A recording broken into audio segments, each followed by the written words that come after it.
السلام علیکم دوستو، کیسے ہیں آپ لوگ؟ خیریت سے ہیں؟ تو چلتے ہیں اپنی ناول کی طرف۔ جب زندگی شروع ہوگی۔ تمہیں ابھی پورا اندازہ نہیں ہوا، سعودے پتہ نہیں کس طرح میرے خیالات پڑھ رہا تھا۔ اس کے جملے نے مجھے چونکا دیا۔ اس نے اپنی پوری بات جاری رکھی۔ اصل زندگی تو ابھی شروع ہی نہیں ہوئی، ابھی تو تم محشر کے عارضی مرحلے میں ہو۔ اصل زندگی تو در حقیقت جنت میں شروع ہوگی۔ اس وقت خدا کا بدلہ دیکھنا، اس وقت خدا کو داد دینا۔ سر دستے تو آگے دیکھو، ہم کہاں کھڑے ہیں۔ اس کی بات سے مجھے احساس ہوا کہ میں اپنے ماحول سے بالکل لا تعلق ہو کر چل رہا تھا۔ میں نے نظر اٹھا کے دیکھا تو ہم اس وقت ایک وسیع و عریض اور سبز و شاداب میدان میں تھے۔ آسمان پر سورج چمک رہا تھا، اس میں روشنی تھی پر دھوپ نہ تھی۔ آسمان پر کہیں بادل نہ تھے مگر زمین پر ہر جگہ سایہ تھا۔ زمین سبز تھی، شاید اسی کے اثر سے آسمان نیلگوں کے بجائے سبزی مائل ہو رہا تھا۔ میدان کے وسط میں ایک فلک بوس پہاڑ تھا، محاورتاً نہیں حقیقتاً فلک بوس، کیونکہ اس کی چوٹی جہاں سے ہم کھڑے دیکھ رہے تھے آسمان میں پیوست لگ رہی تھی۔ فضا میں ہر طرف بھینی بھینی خوشبو مہک رہی تھی۔ یہ خوشبو ہر اعتبار سے بالکل نئی مگر انتہائی مسورے کن تھی۔ ہماری سماعت ہمیں ان نغموں کا احساس دلا رہی تھی جو کانوں میں رس گھولنے والی موسیقی کے ساتھ 400 بکھرے ہوئے تھے۔ مجھے یہ لگ رہا تھا کہ یہ خوشبو اور موسیقی میری ناک اور کان کے راستے سے نہیں بلکہ راہ راست میرے اعصاب تک پہنچ رہی ہے۔ اس کی تاثیر میں مہک و آہنگ اور سکون و سرور کے عناصر اس خوبصورت تناسب سے یکجا تھے کہ مجھے اپنا وجود تحلیل ہوتا محسوس ہو رہا تھا۔ میں ایک جگہ رک کر کھڑا ہو گیا اور آنکھیں بند کر کر اس ماحول میں گم ہو گیا۔ صالح نے میرا انہماک دیکھ کر کہا، اس پہاڑ کا نام آراف ہے اور اس کے گرد چکر لگاتے ہیں۔ میں ساتھ ساتھ تمہیں یہاں کی ساری تفصیلات سے بھی آگاہ کرتا رہوں گا۔ میں جواب دیے بغیر شرح زدہ انداز میں صالح کے ساتھ ہو لیا۔ ہم نے دائیں طرف سے اپنا سفر شروع کیا۔ ہم کچھ دور ہی چلے تھے کہ پہاڑ کے ایک حصے پر امت آدم لکھا ہوا نظر آیا۔ میں نے صالح سے پوچھا، کیا یہاں آدم علیہ السلام ہے؟ نہیں، سارے نبی پہاڑ کے اوپر بلند حصے پر موجود ہیں۔ تم دیکھو گے کہ ہر تھوڑی دیر بعد اسی طرح کسی نہ کسی نبی اور اس کی امت کا نام لکھا ہوا نظر آئے گا۔ ہر امت کے نجات یافتہ لوگ تمہاری طرح نجات یافتہ لوگ یہاں آ کر جمع ہوں گے۔ اس نے جواب دیا، کیا مجھے امت محمدیہ کے کیمپ میں جانا ہوگا؟ اس پر اس نے اشتیاق سے پوچھا۔ صالح نے نفی میں سر ہلایا اور بولا،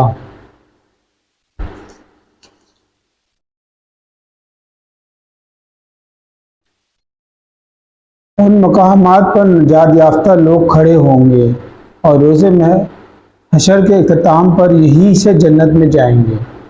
تمہیں پہاڑ کے اوپر جانا ہوگا، وہاں سارے نبی اور ان کی امتوں میں سے وہ لوگ جمع ہیں جنہوں نے نبیوں کے اتباع میں لوگوں پر حق کی شہادت دی۔ یہ لوگ یہیں سے انسانوں کے بارے میں خدا کا فیصلہ دیکھتے رہیں گے۔ اسی جگہ سے انہیں انسانوں پر گواہی دینے کے لیے بلایا جائے گا۔ ہر نامراد شخص جہنم کی طرف اور ہر کامیاب شخص پہاڑ کے نیچے اپنے اپنے نبی کے کیمپ میں آتا جائے گا۔ پھر ہر امت کے گروہ در گروہ یہیں سے جنت میں جائیں گے۔ یہ وہ مقام ہے جہاں سے حشر میں ہونے والے ہر فیصلے کو براہ راست دیکھا جا سکتا ہے۔ جنت و جہنم میں بھی یہی نظر آتی ہے۔ ہم یہ گفتگو کر رہے تھے اور ایک ایک کر کے تمام نبیوں کی امت کے مقامات سے گزرتے جا رہے تھے۔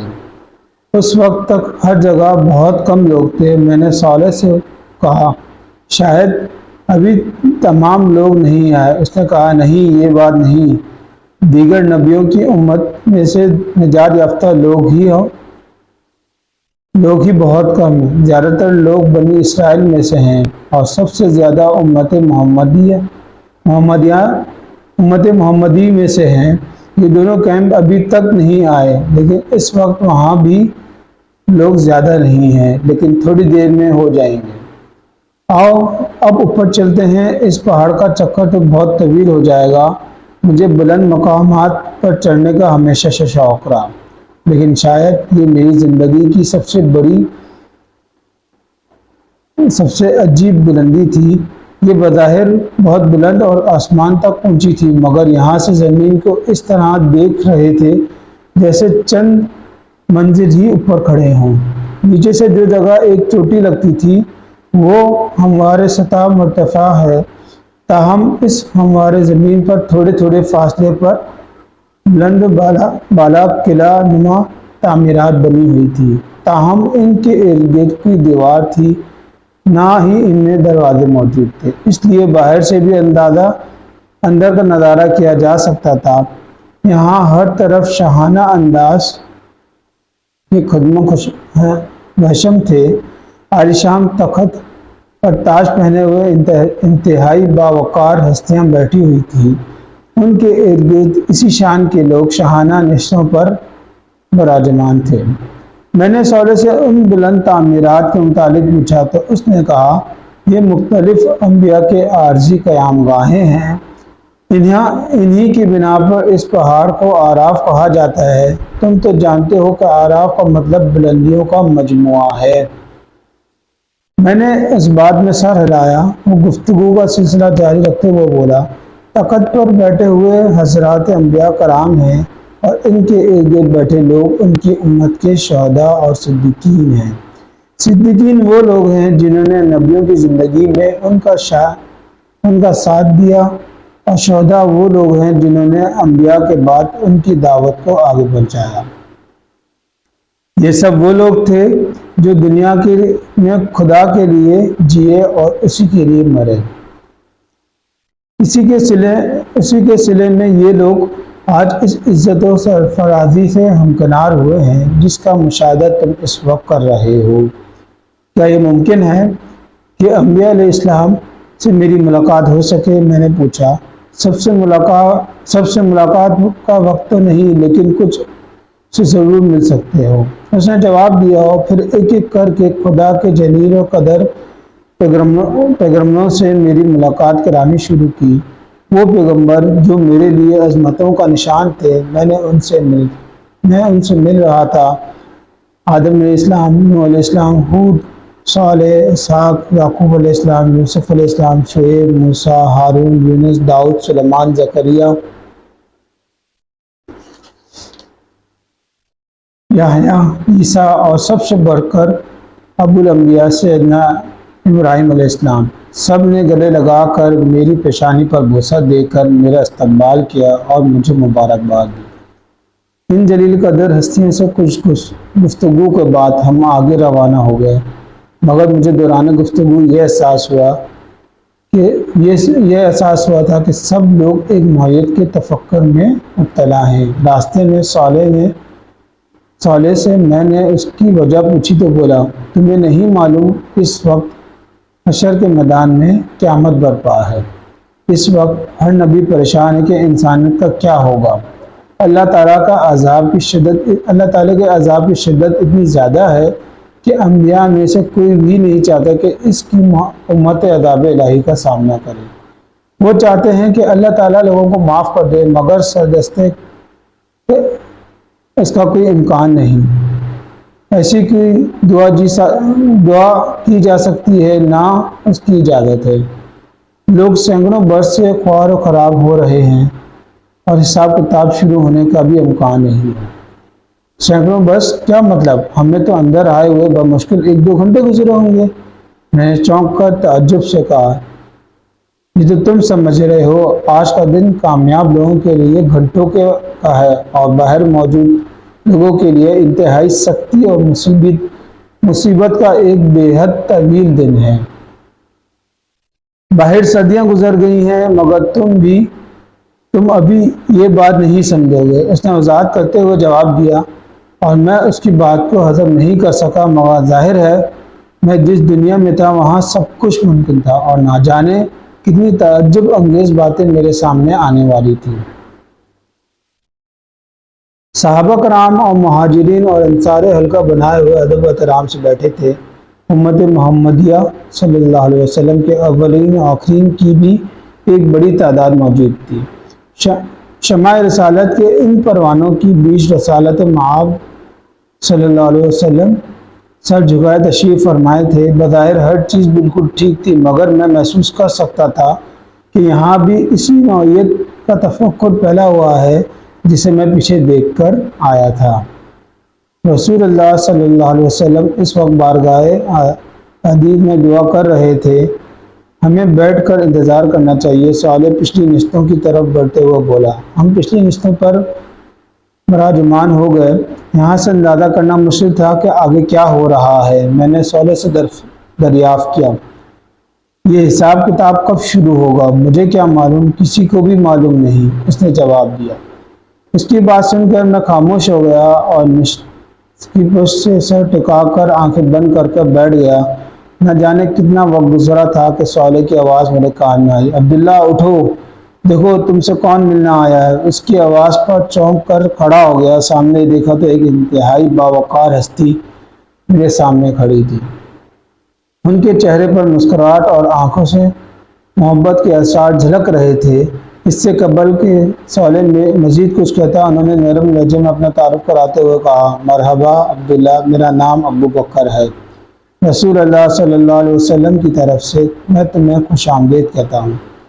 یہ کہتے ہوئے انہوں نے اپنے دونوں ہاتھ پھیلا دیے۔ میں پرجوش انداز میں ان سے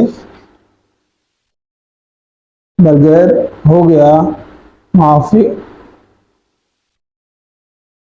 وہ مجھے لوگوں سے ذرا دور لے کر ایک نچ پر جا بیٹھے۔ میں نے بیٹھتے ہی ان سے دریافت کیا، میں رسول اللہ صلی اللہ علیہ وسلم سے کب ملوں گا؟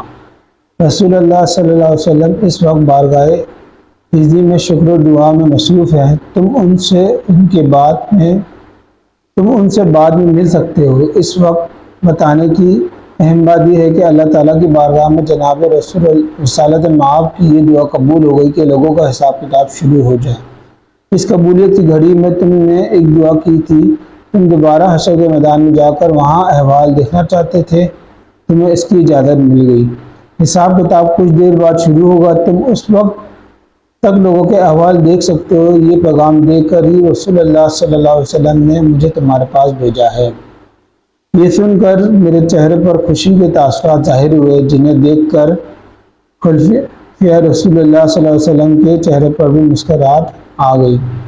خلیفہ رسول اللہ صلی اللہ علیہ وسلم کے چہرے پر مسکراہٹ آ گئی۔ ایک وقفے کے بعد وہ دوبارہ گویا ہوں۔ باہر بہت سخت ماحول تھا، صالح گرچہ تمہارے ساتھ ہوگا، مگر پھر بھی تم یہ پیتے جاؤ، یہ مشروب تمہیں باہر کے عالم سے محفوظ کر دے گا۔ یہ کہہ کر انہوں نے پاس رکھے سنہرے رنگ کے جگمگاتا ایک گلاس میری سمت بڑھا دیا۔ میں نے دونوں ہاتھ آگے بڑھا کر یہ گلاس ان کے ہاتھوں سے لیا اور اپنے ہونٹوں سے لگا لیا۔ گلاس ہونٹوں سے لگاتے ہی ایک عجیب واقعہ ہوا۔ میں اگرچہ بالکل پیاسا نہیں تھا اور نہ کسی تکلیف اور بے چینی میں تھا، مگر جو تسکین مجھے ملی وہ شاید صدیوں سے کسی پیاسے کو بھی پانی کے پہلے گھونٹ میں پینے میں نہ ملتی ہو۔ اس مشروب کا ایک گھونٹ حلق سے اتارتے ہی لذت، سیرابی، آسودگی، مٹھاس، ٹھنڈک اور کے الفاظ اپنے ایسے مفاہیم کے ساتھ مجھ پر واضح ہوئے جس کا تجربہ مجھے تو کیا کسی دوسرے انسان کو بھی کبھی نہیں ہوا ہوگا۔ اس مشروب کا ایک قطرہ میری زبان سے حلق سے سینے اور سینے سے معدے تک اترتا رہا اور میری رگ رگ کو سرابی اور سرساری کی کیفیت سے دوچار کرتا گیا۔ میرا دل چاہا کہ ایک ہی گھونٹ میں پورا گلاس پی جاؤں، مگر جس ہستی کے سامنے بیٹھا تھا اس کا ادب مانع ہوا۔ میں نے آہستگی سے سوال کیا، یہ کیا چیز ہے؟ یہ نئی زندگی اور نئی دنیا کا پہلا تعارف ہے، یہ جام کوثر ہے، اسے پینے کے بعد حشر کی گرمی اور پیاس تمہیں نہیں ستائے گی۔ یہ الفاظ سنتے ہی مجھے سمجھ آ گیا کہ میں اس مشروب کا غیر معمولی اثر کیوں ہوا تھا۔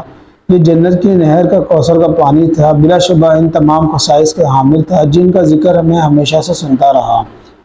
اس لمحے مجھے یہ اندازہ ہوا کہ جنت کی نعمتیں کیا ہوں گی۔ پچھلی دنیا میں کھانے پینے کی لذت دو چیزیں میں پوشیدہ تھی، یہ کہ انسان کی شدید بھوک اور پیاس لگی ہو، اور دوسرے اسے کھانے کے پینے کے لیے بہت لذیذ شے مل جائے۔ مگر جنت کی ہر شے اپنی ذات میں انتہائی لذیذ ہونے کے ساتھ انسان کو بغیر بھوک اور پیاس وہ لذت اور تسکین فراہم کرے گی جو صرف ایک انتہائی بھوکے اور پیاسے شخص کو مل سکتی ہے۔ اب مجھے معلوم ہو گیا کہ جنت میں نہ بھوک ہوگی نہ پیاس ہوگی، مگر اس کے باوجود انسان جتنا چاہے گا شوق سے کھائے گا، اور اس کو کوئی شہری ایسی نہیں ہوگی جو اسے گرانے اور بھاری پن میں مبتلا کر دے۔ تو انشاءاللہ نیکسٹ ویڈیو میں ہم آگے کنٹینیو کریں گے، اور تیسرا باب ہمارا شروع ہو جائے گا۔ دوسرا باب کمپلیٹ کر دیا ہم نے۔ تو جنت میں اللہ تعالیٰ نے جو اللہ تعالیٰ کے لیے جو بندے کامیاب ہوں گے، مطلب جو اللہ تعالیٰ پہ پکا یقین رکھتے ہیں اور حضرت محمد صلی اللہ علیہ وسلم نے جو طریقے بتائے ہیں اس پہ عمل کریں گے، تو انشاءاللہ اللہ تعالیٰ ہمیں کامیاب کرے گا۔ تو جن کا نام اعمال جو ہے سیدھا ہاتھ میں ملے گا، وہ لوگ کامیاب لوگوں میں شمار ہوں گے، اور ان کو اللہ تعالیٰ جو ہے جنت میں داخل کرے گا۔ تو اللہ تعالیٰ ہم سب کو ایسا بنائے کہ ہم جو ہے ایسے اعمال کرنے والے ہو جائیں کہ ہم جنت میں داخل ہونے والے ہو جائیں۔ ہمارے والدین، ہمارے بہن بھائی، جتنے بھی لوگ ہیں، اللہ تعالیٰ سب کو جنت میں اعلیٰ مقام عطا کرے، اور دنیا میں ہمیں نیک کام کرنے کی توفیق عطا فرمائے۔ آمین۔